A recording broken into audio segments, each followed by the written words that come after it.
Hi viewers, నెల్లూరులో investment చేయాలనుకున్న వాళ్ళకి ఒక చిన్న సలహా. ఎక్కడ ఇన్వెస్ట్మెంట్ చేయాలి, ఎక్కడ చేయాలి అని అడుగుతున్నారు. This is the right time. నెల్లూరులో మీరు ఇన్వెస్ట్ చేయాలనుకుంటే గొలవమూడు రోడ్లో మీరు ఇన్వెస్ట్ చేయొచ్చండి.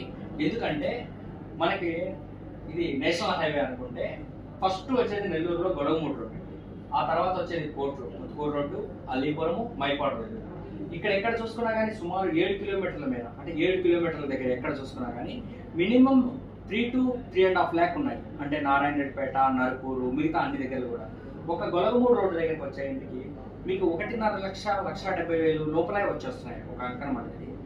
ఇది ఇన్ని రోజులు ఎందుకు డెవలప్ కాలేదు అంటే వీటన్నిటికీ హైవేలో అండర్ పాస్, అంటే సిటీలోకి రావడానికి హైవేకి అండర్ పాస్ ఉంది. ఒక గొలగమూడు రోడ్లో మటుకు మనకి హైవేలో రావడానికి అండర్ పాస్, ఫ్లైఓవర్ లేదు. సో ఇప్పుడు ఆల్రెడీ మనం చూస్తున్నాము. మీరు గొలగమూడు రోడ్లో ఒకసారి వెళ్ళినప్పుడు చూడండి, మీకు ఫ్లైఓవర్ వస్తుంది అనమాట. వన్స్ ఫ్లైఓవర్ వచ్చిన తర్వాత